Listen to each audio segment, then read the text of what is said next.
الحمدللہ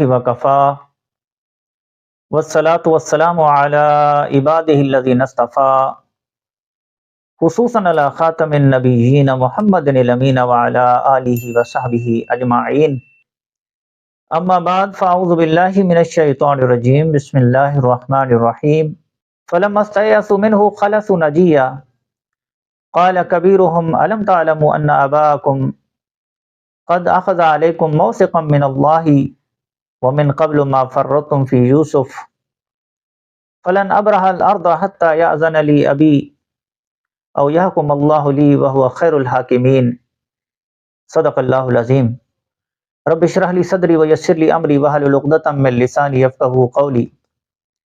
تذکیر القرآن کے سلسلے میں آج کی اس ویڈیو میں ہم سورہ یوسف کے آخری 3 رکوعوں کے مضامین کا مختصر خلاصہ جو ہے اس کا مطالعہ کریں گے، رکوع نمبر 10 سے لے کر رکوع نمبر 12 تک۔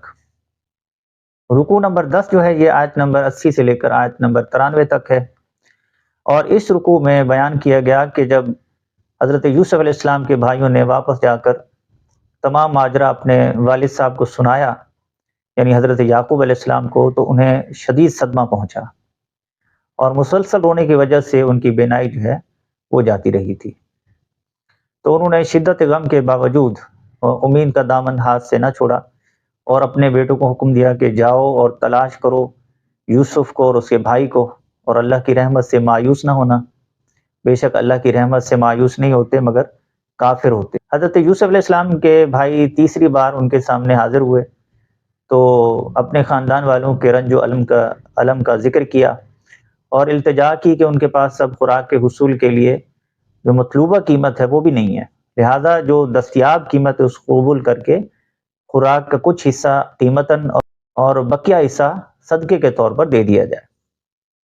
حضرت یوسف علیہ السلام اپنے بھائیوں کی لاچارگی کی یہ کیفیت برداشت نہ کر سکے اور ان سے پوچھا کہ تم نے اپنے دور جاہلیت میں یوسف اور اس کے بھائی کے ساتھ کیا کیا تھا؟ تو بھائیوں نے حیرت سے پوچھا کہ کیا آپ یوسف ہیں؟ تو انہوں نے جواب دیا کہ جی ہاں۔ بھائیوں نے حضرت یوسف علیہ السلام سے اپنے کیے کی معافی مانگی۔ حضرت یوسف علیہ السلام نے بھائیوں کو معاف کر دیا، انہیں اپنا کرتا دیا اور فرمایا کہ اسے جا کر والد صاحب کے چہرے پر ڈال دینا، اس کرتے سے انہیں میری خوشبو محسوس ہوگی اور ان کی بینائی لوٹ آئے گی۔ رکوع نمبر 11 جو ہے یہ آیت نمبر 94 سے لے کر آیت نمبر 104 تک ہے، اور اس رکوع میں یہ مضمون بیان کیا گیا ہے کہ یوسف علیہ السلام کے بھائی واپس گئے اور ان کا کرتا حضرت یعقوب علیہ السلام کے چہرے پر ڈالا تو ان کی بینائی پھر سے لوٹ آئی۔ حضرت یعقوب علیہ السلام اپنے پورے خاندان کے ساتھ فلسطین سے مصر منتقل ہو گئے۔ یوسف علیہ السلام نے اپنے والد کا خاص اکرام کیا اور انہیں اپنے ساتھ تخت پر بٹھا لیا۔ حضرت یوسف علیہ السلام اب مصر کے بادشاہ بن چکے تھے، لہٰذا بادشاہ کے سامنے ان کے والد، والدہ اور تمام بھائیوں نے سجدہ تعظیمی کیا۔ یہ گویا اس وقت شریعت میں سجدہ تعظیمی کی اجازت تھی۔ تو یہ تھی یوسف علیہ السلام کے خواب کی تعبیر کے سورج، چاند اور 11 ستارے ان کو سجدہ کر رہے ہیں۔ رکوع نمبر 12 جو ہے یہ آیت نمبر 105 سے لے کر آیت نمبر 111 تک ہے، اور اس رکوع میں یہ آگاہ کیا گیا ہے کہ آسمان اور زمین میں بے شمار نشانیاں ہیں جو لوگ دیکھتے ہیں لیکن ان سے حقیقی معرفت حاصل نہیں کرتے۔ اکثر لوگ اللہ پر ایمان لے آتے ہیں لیکن ساتھ ہی شرک بھی کیے جاتے ہیں۔ شرک سے روکنا اور صرف اللہ ہی کی بندگی کی دعوت دینا نبی اکرم صلی اللہ علیہ وسلم اور آپ صلی اللہ علیہ وسلم کی اتباع کرنے والوں کا راستہ ہے۔ یہ عمل لوگوں کو دائمی عذاب سے بچانے والا اور دائی کے لیے صدقہ جاریہ ہے۔ قرآن حکیم کے بیان کردہ واقعات میں لوگوں کے لیے جو ہے وہ درس عبرت ہے۔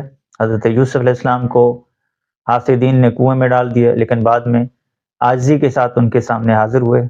اسی طرح مکے والے نبی اکرم صلی اللہ علیہ وسلم کو مکے سے ہجرت پر مجبور کریں گے لیکن ایک روز ان کے سامنے ندامت کے ساتھ کھڑے ہوں گے۔ اللہ کی یہ سنت ہے کہ وہ تقوی اور صبر کی صفات رکھنے والوں کو ہی سرخرو کرتا ہے۔ تو یہ تھا خلاصہ سورہ یوسف کے رکوع نمبر 10 سے لے کر رکوع نمبر 12 تک کے مضامین کا۔ اگلی ویڈیو میں انشاءاللہ ہم سورہ رعد کا آغاز کریں گے۔ بارک اللہ لی ولکم فی القرآن العظیم ونفعنی و ایاکم بالآیات والذکر الحکیم۔